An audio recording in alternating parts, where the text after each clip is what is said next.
So good afternoon. എന്ത് പറ്റിയടാ? Good afternoon. ആ, ഇതെപ്പോഴും ഇങ്ങനെ രണ്ടാമത് പറയിക്കേണ്ടി വരുന്നതാണ് ഞങ്ങളുടെ ഏറ്റവും വലിയ പരാജയം. എങ്ങനെ ഉണ്ടായിരുന്നു ഇന്റർവ്യൂ? കഴിഞ്ഞവരാർക്കെ നോക്കട്ടെ, കൈ ഉയർത്തിക്കേ. ആ, എങ്ങനെ ഉണ്ടായിരുന്നു ഇന്റർവ്യൂ? അപ്പോഴും ഇതിന്റെ അർത്ഥം പല രീതിയിൽ വരാം. നിനക്കൊക്കെ വെച്ചിട്ടുണ്ടടാ എന്നുള്ള സെൻസിൽ വരാം. ആ, ശരിയാക്കി തരാം, ഒരു കാലത്തും നന്നാവില്ല എന്നൊക്കെ ഉള്ള സെൻസിൽ. അങ്ങനെയാണോ? കൊള്ളായിരുന്നെങ്കിൽ അങ്ങനെ പറയാം. കൊള്ളായിരുന്നു, ശരി, നല്ല എക്സ്പീരിയൻസ് ആയിരുന്നു. ശരി, നിങ്ങൾക്ക് തരാവുന്നതിന്റെ പരമാവധി പ്രഷറാണ് ഞങ്ങളിപ്പോൾ തന്നിരിക്കുന്നത്. ഓക്കെ അല്ലേ? ഇത് കിട്ടിക്കഴിഞ്ഞാൽ പിന്നെ എന്തായിരിക്കും അടുത്തത്? കുറച്ചൊക്കെ സിമ്പിൾ ആവില്ലേ? നിങ്ങൾ മനസ്സിലാക്കേണ്ടത്, ഞാൻ പറഞ്ഞല്ലോ, അഡീഷണൽ ആയിട്ട് ഞങ്ങൾ എന്തെങ്കിലും ശൂന്യതയെന്ന് വരുത്തി ചോദിച്ചായിട്ടോ വല്ലതും തോന്നുന്നുണ്ടോ? അപ്പം നിങ്ങൾ മനസ്സിലാക്കേണ്ടത് എന്താ? നിങ്ങൾ ഈ കൊണ്ടുപോകുന്ന റെസ്യൂമി, ആക്ച്വലി ബയോഡാറ്റ എന്നൊരു വേർഡ് ഇല്ല, ബയോളജിക്കൽ ഡാറ്റയുടെ ഷോർട്ട് ഫോമാണ് ബയോഡാറ്റ. പിന്നെ നമ്മൾ അതിങ്ങനെ കണ്ടിന്യൂ ചെയ്ത് ഉപയോഗിക്കുന്നേ ഉള്ളൂ. നമുക്ക് രണ്ട് തരത്തിലെ പ്രൊഫൈൽ ഉള്ളൂ, അറിയാമല്ലോ. ഒന്ന് CV, കരിക്കുലം വെയിറ്റ്, മറ്റൊന്ന് റെസ്യൂമെയും. എന്താണ് വ്യത്യാസം തൽക്കാലം ഇപ്പം ഞാൻ പറഞ്ഞിരുന്നില്ല, എങ്കിലും നിങ്ങൾ മനസ്സിലാക്കുക. അപ്പം നമ്മൾ കയ്യിൽ കൊണ്ടുപോകുന്നത് എന്താണ്? ഈ ബയോഡാറ്റ. ആ ബയോഡാറ്റ വളരെ സിൻസിയർ ആയിട്ട്, വളരെ അസേർട്ടീവ് ആയിട്ട് നിങ്ങൾ എന്ത് ചെയ്യുക? ഫില്ല് ചെയ്യുക. ഓക്കെ അല്ലേ? ആ ഫില്ല് ചെയ്യുന്നത് പൂർണ്ണമായിട്ട് നിങ്ങളുടെ ഉത്തരവാദിത്തമാണ്. അപ്പൊ എന്താണ് ഇന്റർവ്യൂ എന്ന് പറഞ്ഞാൽ എന്താണെന്ന് മനസ്സിലാകുന്നത്? എന്താണ് ഇന്റർവ്യൂ? നിങ്ങൾ എന്തൊക്കെയാണോ ബയോഡാറ്റയിൽ അറിയാമെന്ന് പറഞ്ഞ് നിങ്ങൾ രേഖപ്പെടുത്തിയിരിക്കുന്നത്, ആ വിഷയങ്ങളിൽ നിങ്ങൾക്ക് എത്രത്തോളം കാര്യങ്ങൾ അറിയാം. അല്ലാതെ നിങ്ങൾക്ക് അറിയാത്ത കാര്യങ്ങളെ കുറിച്ച് ചോദിക്കാനല്ല ഇന്റർവ്യൂ ബോർഡിരിക്കുന്നത്. ഓക്കെ ആണോ?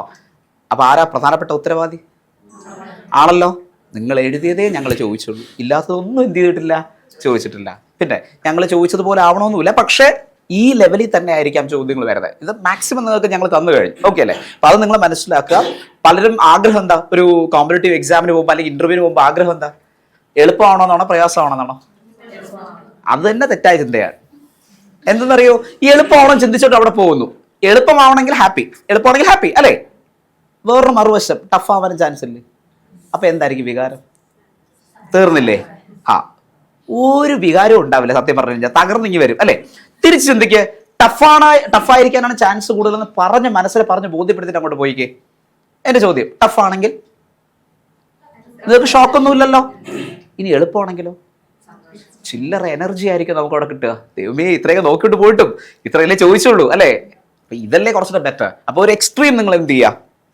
ചിന്തിക്കുക. എപ്പോഴും ആ ഒരു ലെവലിൽ ചിന്തിക്കുക. ഇനി ജനറലായിട്ട് അല്ലാതെ ഇന്റർവ്യൂ കഴിഞ്ഞ ആൾക്കാരോട് ഞങ്ങൾ പറഞ്ഞു, നിങ്ങളുടെയൊക്കെ ശബ്ദം പുറത്തേക്ക് കൊണ്ടുവരാൻ വേണ്ടി ഞങ്ങൾ തള്ളേണ്ട ആവശ്യകത ഉണ്ടായിരുന്നു.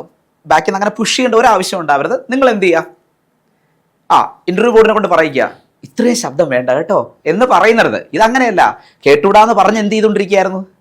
ഞങ്ങളിങ്ങനെ പറഞ്ഞുകൊണ്ടിരിക്കുകയായിരുന്നു നിങ്ങളോട്. ഓക്കെ അല്ലേ? നിങ്ങൾ കുറച്ചുകൂടെ സൗണ്ടിൽ ശബ്ദം കുറച്ച് പറയണമെന്ന് പറഞ്ഞിട്ട് ഡീൽ ചെയ്യണമെന്ന് പറഞ്ഞു. അതിന്റെ ആവശ്യം എന്താ? ഡോക്ടർമാരെക്കാൾ കൂടുതൽ ശബ്ദം ആർക്കാ വേണ്ടേ? എല്ലാം അറിയാം. പിന്നെ നഴ്സുമാർക്ക് ഇപ്പൊ തന്നെ പറഞ്ഞ ആ വികാരം ഉണ്ടല്ലോ, അതാ പറയരുത്. നഴ്സുമാർക്കാണ് അങ്ങനെയൊക്കെയാണോ പറയേണ്ടത്? ബോൾഡായിട്ട് പറയണ്ടേ? ബോൾഡായിട്ട് പറയണോ വേണ്ടയോ? ശരി. എല്ലാ ദിവസവും എന്ത് വായിക്കുക? പത്രം വായിക്കുക. ആരോഗ്യ മേഖലയിൽ അപ്ഡേറ്റ്സ് അറിഞ്ഞിരിക്കുക. പുതിയ മരുന്നുകൾ, പുതിയ മെഷീൻസ്, ഇതെല്ലാം കണ്ടെത്തുന്നത് ആദ്യം അറിയേണ്ടത് ആരാ? നിങ്ങൾ തന്നെയാണ്. കാര്യം പ്രാക്ടിക്കലി ഒരു ഡോക്ടറെക്കാൾ കൂടുതൽ കാര്യങ്ങൾ പേഷ്യന്റുമായിട്ട് കണക്ഷൻ വരുന്നതും ഇത്തരം കാര്യങ്ങൾ ഡീൽ ചെയ്യുന്നത് ആരാ? നഴ്സുമാരാണ്. അത് നിങ്ങളുടെ ഉത്തരവാദിത്വമാണ്. അത് നിങ്ങൾ ഡീൽ ചെയ്താലേ പറ്റും. പിന്നെ എക്സ്പീരിയൻസ് ചിലരെ മറച്ചു വെച്ചിട്ടുണ്ട്, ചിലർ എഴുതിയിട്ടുണ്ട്. രണ്ടും ഒരുപോലെയാണ് എനിക്ക് തോന്നിയത്. മറച്ചു വെച്ച ആൾക്കാർ ഈ പറയുന്ന പോലെ തന്നെയാണ്. ഏതെങ്കിലും ഒരു വഴി കൂടെ അവരെ അറിയിക്കും ഞങ്ങൾ ഇവിടെ ഉണ്ടായിരുന്നു എന്നുള്ളത്. ഓക്കെ അല്ലേ? അപ്പൊ അവർ ചോദിക്കും എന്താ എഴുതാത്തത്? അതൊരു പണി. ഇനി എഴുതിയവരോ അതിനെക്കുറിച്ച് ഒരു വക അറിയില്ല. അതാ ഞാൻ പറഞ്ഞത്, രണ്ടിന്റെയും ഇഫക്റ്റ് എന്ത് തന്നെയായിരുന്നു? ഒന്ന് തന്നെയായിരുന്നു. അപ്പോൾ അങ്ങനെ ചെയ്യാതെ നിങ്ങൾ എഴുതുകയാണെങ്കിൽ ജെന്യുവനായിട്ട് എഴുതുക.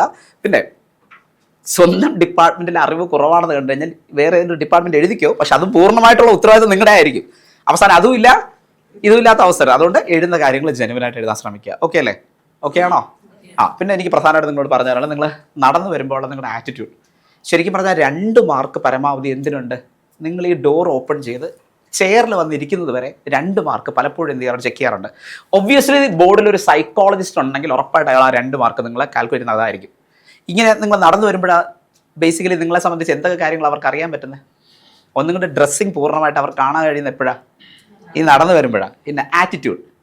ചിലർ വന്ന് തന്നെ എന്നെ ഒന്നും ചെയ്യല്ലേ ദൈവമേ എന്ന് പറഞ്ഞുകൊണ്ടാണ് ചിലർ എന്ത് ചെയ്ത് നടന്നത്. അപ്പോഴേ അവർക്കത് മനസ്സിലായിട്ടുണ്ട്. അങ്ങനെയാണോ വരേണ്ടത്? സത്യം പറഞ്ഞ ഒരു രോഗി ഒരു അത്യാസന്ന നിലയിൽ വരുന്ന സമയത്ത് നിങ്ങൾ അടുത്തേക്ക് ചെല്ലുന്ന വിധം പോലും ബേസ് ചെയ്ത് അയാൾ അത് ബാധിക്കില്ലേ? നിങ്ങളിങ്ങനെ ആടിക്കുഴഞ്ഞ കണക്കാണ് ചെല്ലുന്നുണ്ടെങ്കിൽ അയാൾ അപ്പോഴെന്നെ വീണ് ചാവും. ആണോ? പക്ഷെ നിങ്ങൾ ഒരു ആറ്റിറ്റ്യൂഡിൽ നിങ്ങൾ ഇപ്പം അയാളെ വളരെയധികം ഹെൽപ്പ് ചെയ്യാൻ പോകുന്ന ഒരു ആറ്റിറ്റ്യൂഡിലാണ് പോകുന്നതെങ്കിൽ അത് തന്നെ മതി രോഗിക്ക് ആശ്വാസം, അല്ലേ? ആണെന്നോ? അപ്പൊ ആറ്റിറ്റ്യൂഡ് വളരെ ഇമ്പോർട്ടൻ്റ് ആണ്. ഇനി ഡ്രസ്സിങ്, നിങ്ങളിൽ ആരുടെ ഡ്രസ്സ് എനിക്ക് അത്ര ഇതായിട്ട് തോന്നിയില്ല, എങ്കിലും ഞാൻ പറയുന്നത് നിങ്ങൾ കുറച്ചുകൂടി ലൈറ്റ് കളർ യൂസ് ചെയ്യുക. അതുപോലെ തന്നെ ചുരിദാർ തന്നെ യൂസ് ചെയ്യുന്നതായിരിക്കും ഏറ്റവും നല്ലത്. ചില സാരിയൊക്കെ കൊടുത്ത് കൂടുതൽ ആഠ്യത്വം കാണിക്കാൻ വേണ്ടി പോകും. ഓൾറെഡി ടെൻഷനിലാണ് പോകുന്നത്. സാരി എന്ന് പറഞ്ഞാൽ ഒരു ടെൻഷനും കൂടെയാണ്, ഇല്ലേ? പെട്ടെന്ന് ഡിസ്റ്റർബ് ആവാനുള്ള സാധ്യത. അപ്പോൾ ചുരിദാർ നിങ്ങൾ യൂസ് ചെയ്യും. ചുരിദാർ യൂസ് ചെയ്യുമ്പോൾ ഷോള് 4 മടക്കി അയൺ ചെയ്ത് 1 സൈഡ് ഇടാൻ ശ്രമിക്കുക. നിങ്ങൾ ഡ്രസ്സിങ്ങിൽ ഏറ്റവും പ്രധാനമായിട്ട് ശ്രദ്ധിക്കുന്നത് അതാണ് എക്സിക്യൂട്ടീവ് സ്റ്റൈൽ. ഓക്കെ അല്ലേ? എക്സിക്യൂട്ടീവ് മനസ്സിലായല്ലോ? പിന്നെ ചുരിദാറിൽ എക്സ്പോസ്ഡ് ആവാനുള്ള സാധ്യതയൊക്കെ ഉണ്ട്, നിങ്ങൾക്ക് അത് മനസ്സിലായി കാണാം. അത് നിങ്ങളുടെ ഉത്തരവാദിത്തമാണ്. നേരത്തെ ക്ലിയർ ആയിട്ടൊക്കെ സ്റ്റിച്ച് ചെയ്ത് കംഫർട്ടബിൾ ആയിട്ടുള്ള ഡ്രസ്സാണ്, ടോപ്പാണ് ഉപയോഗിക്കുന്നതൊക്കെ നിങ്ങൾ ഉറപ്പ് വരുത്തുക. പിന്നെ ചിലർ നടന്നു പോകുമ്പോൾ ഒരു ബിൽഡിംഗ് മുഴുവൻ അറിയാൻ പറ്റും. നാഗവല്ലിയുടെ ചിലങ്കയൊക്കെ ഇട്ട് നടന്നു പോകുന്ന ആൾക്കാരൊക്കെ ഉണ്ട്. അങ്ങനെ കൊലുസും മറ്റു കാര്യങ്ങളൊന്നും ഉണ്ടായിരുന്നു. മാത്രമല്ല ഇവിടെ നിങ്ങൾക്ക് ചെരുപ്പിടാൻ അനുവാദമില്ലായിരുന്നു. PSC ഓഫീസിൽ പോകുമ്പോൾ ഇടാൻ അനുവാദമുണ്ട്. ചവിട്ടി തുഴിച്ച് പോകരുത്. ഓക്കെ അല്ലേ? ശബ്ദം കേൾപ്പിക്കാതെ നടക്കാനൊക്കെ പഠിക്കുക. ക്യാറ്റ് വാക്ക് ഒന്നും ചെയ്യണം ഞാൻ പറയുന്നില്ല. പക്ഷേ ഇത്തരത്തിലുള്ള ബഹളമൊന്നും ഉണ്ടാകാൻ പാടില്ല. ഓക്കെ അല്ലേ? ഇത് വളരെ പ്രധാനപ്പെട്ട ഒരു കാര്യമാണ്. ഇത്രയും ചെയ്ത് കസേരയിൽ ചെന്ന് ചിലരിങ്ങനെ ഇരിക്കാൻ തുടങ്ങിയിട്ട് ഇങ്ങനെയൊക്കെ നിന്ന് കളഞ്ഞ് അനുവാദം കിട്ടാതെ എന്ത് ചെയ്യരുത്? ശബ്ദം പോരാ. ചിലപ്പോൾ നിങ്ങൾ ഈ ഒരു കാര്യത്തിൽ എന്താണ് സ്ട്രെസ്ഡ് ആണോ എന്ന് അറിയാൻ വേണ്ടിയിട്ട് നിങ്ങൾ നിർത്തിക്കൊണ്ട് ചിലപ്പോൾ 2-3 ചോദ്യങ്ങൾ അപ്പൊ ചെയറിൽ നോക്കിക്കൊണ്ട് ഉത്തരം പറയരുത്. എപ്പോൾ ഇരിക്കാൻ പറയുന്നത് അങ്ങനെയൊന്നും ചെയ്യരുത്. അവിടെ നിന്ന് എന്ത് ചെയ്യുക? മറുപടി. സത്യം പറഞ്ഞാൽ നിന്നൊക്കെ മറുപടി പറയുന്നതാണ് ആശ്വാസം എന്ന് പറയുന്നത്. ഇരിക്കുമ്പോൾ എന്തോ ഹോട്ട് സീറ്റ് ഇരിക്കുന്ന ഒരു ഫീൽ കൂടെ വരില്ലേ? ഇനി ഇരിക്കുമ്പോൾ ചെയറിൽ എന്ത് ചെയ്യരുത്? തൊടരുത്. ചെയറിൽ ഇരിക്കരുതെന്നോ? പിന്നെ ഏറി ഇരിക്കാനോ? എന്ത് കുട്ടികളായിരുന്നു ദൈവമേ! ചെയറിൽ എന്ത് ചെയ്യുക? തൊടരുത്. എന്ത് ചെയ്യരുത്? തൊടരുത്. എന്തുകൊണ്ടാണ് ചെയറിൽ തുടരുന്നത് പറയുന്നത്? നമ്മൾ മലയാളികളുടെ ഒരു പൊതുസ്വഭാവം എന്താ? നമ്മൾ ഇരിക്കുന്ന സമയത്ത് എന്താ ചെയ്യുന്നത്? ചെയറിലങ്ങ് ഇരിക്കുമെന്നോ? അയ്യടാ. നമ്മൾ ചെയറിലേക്ക് പോകുന്ന നമുക്ക് താല്പര്യമില്ല. ചെയർ നമ്മുടെ അടുത്തേക്ക് വരണം, ഇല്ലേ? അങ്ങനെയല്ലേ ചെയ്യുന്നേ? അത് ശരിക്കും തെറ്റാണ്. വേറൊന്നും കൊണ്ടല്ല. ഇന്റർവ്യൂ ബോർഡിൽ ഇരിക്കുന്ന മുഴുവൻ ആൾക്കാർക്കും കാൻഡിഡേറ്റിനെ കാണാൻ കഴിയുന്ന സ്ഥലത്താണ് എന്ത് പ്ലേസ് ചെയ്തിരിക്കുന്നത്? അപ്പോൾ പോയിന്റ് ഓഫ് കോൺടാക്ട് ആണ് നിങ്ങൾ അവിടെ എന്ത് ചെയ്യുന്നത്? ബ്രേക്ക് ചെയ്യുന്നത്. ഓക്കെ ആണോ? അപ്പോൾ ചെയറിൽ തുടരുത്. ഇനി മനഃപൂർവ്വം ഞങ്ങൾ ഇന്ന് ഹാൻഡ് റെയിൽ, കൈപ്പിടി ഇല്ലാത്ത കസേരയാണ് ഇട്ടത്. അങ്ങനെ ഇടുമ്പോൾ നിങ്ങളുടെ ഹാൻഡ് പൊസിഷൻ വളരെ ഇമ്പോർട്ടൻ്റ് ആണ്. എല്ലാവരും ഒന്ന് നിവർന്നിരുന്നേ. നിങ്ങളുടെ തൈസിലേക്ക് 2 കൈയും വെച്ച്. കാര്യം അവിടെ പോകുമ്പോൾ ഇത്തരത്തിൽ ഫയലോ ബുക്കോ ഒന്നും നിങ്ങൾ കൊണ്ടുപോകേണ്ട ആവശ്യമില്ല. തൈസിലേക്ക് ഇരുന്ന്. ഇതാണ് സിറ്റിംഗ് പൊസിഷൻ. ഓക്കെ അല്ലേ? ഹാൻഡ് പൊസിഷൻ കിട്ടിയല്ലോ. ഇങ്ങനെ ഇരിക്കുമോ? ഇങ്ങനെ ഇരിക്കണം. ചിലർ അവിടെ കൈ കെട്ടിയിരിക്കുന്നുണ്ടായിരുന്നു, ചിലർ നാരങ്ങ പിഴിയുന്നുണ്ടായിരുന്നു, ചിലർ കൈയൊക്കെ എടുത്തിട്ട് എങ്ങോട്ടൊക്കെ കൊണ്ടുപോകുന്നുണ്ടായിരുന്നു. പിന്നെ ഉത്തരം പറയുമ്പോൾ ഐ കോണ്ടാക്ട് വളരെ ഇമ്പോർട്ടൻ്റ് ആണ്. എല്ലാവരെയും ഫേസ് ചെയ്ത് നിങ്ങൾ എന്ത് ചെയ്യുക? കൊടുക്കുക. ഒരാൾ ചോദിച്ചെന്ന് പറഞ്ഞാൽ അയാളെ മാത്രം ഫേസ് ചെയ്യുന്നില്ല, എല്ലാവരെയും. ചിലരൊക്കെ അത് തുടക്കത്തിൽ മെയിൻറ്റെയിൻ ചെയ്തു, പിന്നെ കയ്യിൽ നിന്ന് പോയി. ചിലർ ആദ്യം മുതൽ അവസാനം വരെ ഈ ഇരിപ്പായിരുന്നു. ഓക്കെ അല്ലേ? എന്നെ കൊണ്ട് ഇനി ഒന്നിനും ഞാൻ തിരിക്കില്ല എന്നുള്ള വാശിയിലൊക്കെ ആയിരുന്നു. അതൊന്നും പാടില്ല കേട്ടോ. അപ്പോൾ എല്ലാവരുമായിട്ടൊന്ന് കോൺടാക്ട് വരണം. ഓക്കെ അല്ലേ? ചെയ്യും ഉറപ്പായിട്ടും. പിന്നെ സൗണ്ടിന്റെ കാര്യം ദയവ് ചെയ്ത് അവരെ കൊണ്ട് പറയിക്കരുത്, അത് മോശമാണ്. ഓക്കെ അല്ലേ? ഒപ്പണവിളി പിന്നെ ചില ശ്വാസമൊക്കെ പുറത്തു വരുന്നത് കണ്ടായിരുന്നു. അവിടെ ഞങ്ങൾ എല്ലാവരും പറഞ്ഞു കേട്ടോ, പുള്ളിക്കാരിയോട് പ്രത്യേകം എടുത്ത് പറഞ്ഞ കാര്യമാണ്. ഒരുപാട് തവണ റിപ്പീറ്റ് ചെയ്തു. അപ്പോൾ അതുണ്ടാവരുത്, ഒരിക്കലും ഉണ്ടാവരുത്. വാശിയിൽ എന്ത് ചെയ്യണം? ചെയ്തോളാം കേട്ടോ. പിന്നെ ഇത്രയും ഏരിയ നീറ്റ്ലി പ്രസൻറ്റബിൾ ആയിരിക്കണം. മുന്തിരിക്കൊല്ലിയൊന്നും വേണ്ട. ചിലർക്കൊക്കെ ഉണ്ടായിരുന്നു വന്നപ്പോൾ ദൈവം ചെയ്ത് കൊടുത്തിരിക്കുക. പിന്നെ ചിലരുടെ മുടിയൊക്കെ ഇങ്ങനെ എഴുന്നേരിപ്പുണ്ടായിരുന്നു. ടെൻഷൻ കൊണ്ടാണോ? ഞങ്ങൾക്ക് അവിടെ നിന്നുള്ള ലൈറ്റ് നല്ല രസമാണ്, തിളങ്ങി നിൽക്കുകയായിരിക്കും ഞാൻ കണ്ടത്. മനസ്സിലായോ? അപ്പം അതുകൊണ്ട് മുടിയൊക്കെ നന്നായിട്ട് കെട്ടി നീറ്റ്ലി പ്രസൻറ്റബിൾ ആയിരിക്കണം. ഓക്കെ അല്ലേ? ഈ ഏരിയ നീറ്റ്ലി പ്രസൻറ്റബിൾ ആയിരിക്കും. അതിനിപ്പോൾ തട്ടവിടുന്ന ആൾക്കാരാണെങ്കിൽ പോലും അവർക്ക് മുഖം മറയ്ക്കാൻ അനുവാദമില്ല. അവരും ഈ ഏരിയ ക്ലിയർലി വിസിബിൾ ആവുന്ന രീതിയിൽ തന്നെ ചെയ്യണം. ഓക്കെ അല്ലേ? കുറച്ചുകൂടെ ഇൻഫർമേഷൻസ് ഷെയർ ചെയ്യാനായിട്ട് നമ്മുടെ കൂടെ സെൽവരാജ് സാറുണ്ട്. സാറ് PSC ബോർഡ് മെമ്പറായിരുന്നു. നേരത്തെ PSC ബോർഡ് അംഗമായിരുന്ന സാറാണ്. അപ്പോൾ സാറ് പല ഇൻ്റർവ്യൂസൊക്കെ കണ്ടക്ട് ചെയ്തിട്ടുണ്ട്. സാറിൻ്റെ എക്സ്പീരിയൻസ് ഷെയർ ചെയ്യും. നിങ്ങൾ എങ്ങനെയാണ് എക്സ്പീരിയൻസ് വേണ്ടി പ്രിപ്പയർ ആകേണ്ടത്, അതിൻ്റെ ഇമ്പോർട്ടൻസ് എന്താണ്, എന്തൊക്കെ കാര്യങ്ങൾ അവിടെ ശ്രദ്ധിക്കണം എന്നുള്ള കാര്യങ്ങളൊക്കെ വളരെ ഡീറ്റെയിൽ ആയിട്ട് സാർ പറഞ്ഞു തരും കേട്ടോ. അപ്പോൾ സാറിനെ ഞാൻ വെൽക്കം ചെയ്യും. നമ്മുടെ ഒരു മോക്ക് ഇൻ്റർവ്യൂവിനാണ് നിങ്ങൾ പങ്കെടുത്തത്. അതിൽ 3 പേര് ഞങ്ങളുടെ മുമ്പ് വന്നു. 3 പേരുടെയും മെത്തേഡ് ഓഫ് അപ്രോച്ചും എല്ലാം 3 രീതിയിലായിരുന്നു. കാരണം നമുക്കറിയാം, ഓരോരുത്തർ ഇൻ്റർവ്യൂ പങ്കെടുക്കുമ്പോഴും ഒരു വ്യത്യസ്തമായ രീതിയിലാണ്. അവിടേതായ ചില സ്റ്റൈലുണ്ട് അല്ലേ? ഇവിടെ ഇരിക്കുന്ന നിങ്ങൾ ഇത്രയും പേരും വ്യത്യസ്ത സ്റ്റൈലിൽ ഇൻ്റർവ്യൂവിൽ പങ്കെടുക്കുന്നത്. പക്ഷേ പൊതുവായ ചില കാര്യങ്ങൾ നമ്മൾ പാലിക്കണം. ഇൻ്റർവ്യൂ ബോഡി പോകുമ്പോൾ നമ്മുടെ മനസ്സെപ്പോഴും ആയിരിക്കുന്നത് നമ്മളെ ഉപദ്രവിക്കാനല്ല ഇൻ്റർവ്യൂ ബോർഡിൽ ആൾക്കാരിരിക്കുന്നത്, നമ്മൾക്കൊണ്ട് ഉത്തരം പറയിക്കാനാണ് അവരിയ്ക്കുന്നത്. നമുക്കെന്തറിയാം, അതിനെ വളരെ കോൺഫിഡൻ്റായി ചുരുങ്ങിയ വാക്കുകളിൽ വളരെ വ്യക്തമായി അവരോട് പറയണം. ഇപ്പം നിങ്ങൾ തെറ്റുമ്പോൾ സംസാരിച്ച സാറ് പറഞ്ഞാൽ അവിടെ ചെന്ന് സാറിൻ്റെ വേഷവിധാനമൊക്കെ പറഞ്ഞു. നമുക്ക് സ്ഥിരമുള്ള ഒരു പരിപാടിയാണ് പറയുമ്പോൾ ഇങ്ങനെ ചില പരിപാടികളുണ്ട്. ഒന്ന് രക്ഷയിലേക്ക് ഇതങ്ങനെ ഒരു പിടിയുണ്ട് അല്ലേ, ഒന്ന് അതിൽ പേന ഉണ്ടെങ്കിൽ ഇങ്ങനെ എടുത്തുകൊണ്ട് ഒരു 2 പേന ഒടിച്ചു തീർക്കും ആ സമയം കൊണ്ട്. ഇതെല്ലാം ബാഡ് ഹാബിറ്റാണ്. മിക്കവാറും PSC ഇൻ്റർവ്യൂ പോകുമ്പോഴേക്കും ആം ചെയറാണ് തരുന്നത് എങ്കിൽ നിങ്ങൾ കയ്യിൽ ചിലപ്പോൾ ഫയലുണ്ടാവും. ഫയൽ നേരെ മേശപ്പുറത്തങ്ങ് വയ്ക്കണം. നിങ്ങൾ നേരെ ഫ്രണ്ടിലെ മേശപ്പുറത്തങ്ങ് വയ്ക്കണം, ആർക്കും ശല്യം ഉണ്ടാകാത്ത രീതിയിൽ. എന്ത് ചെയ്യണം, നമ്മളെ ഹാൻഡ് റെസ്റ്റ് കൈ വെച്ചിട്ട് നമ്മുടെ ഇൻ്റർവ്യൂ ബോർഡ് മെമ്പേഴ്സിന് ആദ്യം സെൻട്രൽ ചെയർമാനായിരിക്കും ഇരിക്കുന്നത്. Is A PSC public service commission member, senior member ആയിരിക്കും. അടുത്ത ഒരാൾ കൂടി ചിലപ്പോൾ ഉണ്ടാകും, അത് സെക്കൻഡ് മെമ്പർ. പിന്നെ നിങ്ങൾ ഏത് ഡിപ്പാർട്ട്മെൻറ്റിലാണോ ഇൻ്റർവ്യൂവിന് പങ്കെടുക്കുന്നത് ആ ഡിപ്പാർട്ട്മെൻറ്റ് തലവൻ, he shall be A department nominee. പിന്നെ ഒരു സബ്ജക്റ്റ് എക്സ്പെർട്ട് ഉണ്ടാവും, നിങ്ങളുടെ മേഖലയിൽ പരിചയം അല്ലെങ്കിൽ സീനിയറായ ഒരു ഉദ്യോഗസ്ഥനായിരിക്കും ആകാം. എന്നാലും സബ്ജക്റ്റ് എക്സ്പെർട്ട് എന്ന് പറഞ്ഞ് വരുന്നതാണ്. ഇത് മിനിമം 4 പേരെങ്കിലും സാധാരണ, ചിലപ്പോൾ 3 പേരാകാൻ സാധ്യതയുണ്ട്. ഒരു മെമ്പറാകാം, ബാക്കി 2 പേരും മാറാതിരിക്കും. കേട്ടില്ല? അപ്പോൾ ഇവരിയ്ക്കുമ്പോൾ തന്നെ നമുക്ക് പേടി വരരുത്, ഞങ്ങൾ ആകെപ്പെടെ പ്രശ്നം ഉണ്ടാക്കാനാണ് ഇവർ വന്നിരിക്കുന്നതെന്നില്ല. നിങ്ങളെ കൊണ്ട് നിങ്ങൾക്ക് എന്തറിയാം, നിങ്ങൾ നന്നായിട്ട് പ്രസൻറ്റ് ചെയ്യുന്ന ആളുകൾക്ക് നല്ല മാർക്ക് തരാനാണ് ഇരിക്കുന്നത്. അവരോട് നിങ്ങൾ നേരത്തെ പരിചയമില്ല, നിങ്ങൾക്ക് അവരെയും പരിചയമില്ല. അതുകൊണ്ട് ആ പരിചയത്തിൻ്റെ ഒരു പ്രസക്തി അവിടെ ഇല്ല. നമുക്കെന്തറിയാമോ അത് എങ്ങനെയാണ് പ്രസൻറ്റ് ചെയ്യുന്നത്, അതാണ് ഇൻ്റർവ്യൂവിൻ്റെ പെർഫോമൻസിനെ കാണിക്കുന്നത്. മനസ്സിലായല്ലോ? ശരി. പിന്നെ ഏറ്റവും പ്രധാനം എന്ന് പറയുന്നത്, നേരത്തെ അവിടെ പറഞ്ഞു, നമ്മൾ രാവിലെയാണ് ഇൻ്റർവ്യൂവിൽ പങ്കെടുക്കാൻ പോകുന്നതെങ്കിൽ നേരത്തെ വിളിക്കുമ്പോൾ തന്നെ ശാന്തമായി വാതിൽ തുറക്കുന്നത് മുതൽ തിരിച്ച് വാതിൽ തുറന്ന് വെളിയിൽ ഇറങ്ങുന്നത് വരെയും നിങ്ങളുടെ പെർഫോമൻസ് അവിടെ ഇരിക്കുന്ന ചെയർമാൻ അല്ലെങ്കിൽ തൊട്ടടുത്ത ആൾ നോക്കിക്കൊണ്ടിരിക്കും, വാച്ച് ചെയ്യും. നേഴ്സാണെങ്കിൽ നേഴ്സിനെ കുറിച്ച്, നേഴ്സ് എങ്ങനെയായിരിക്കും കുറിച്ചുള്ള ഒരു ധാരണ അവർക്കുണ്ടാവും അല്ലേ? ആ ധാരണ അവർ ആരോടൊന്നും പറയത്തില്ല, നോക്കിക്കൊണ്ടിരിക്കും.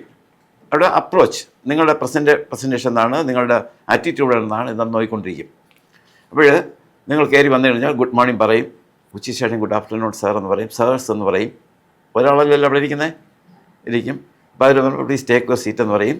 അന്നേരം നേരെ ഒറ്റ വലിയ കസേര പറയുന്ന വലിച്ച് മുമ്പോട്ടിട്ടിരിക്കരുത്.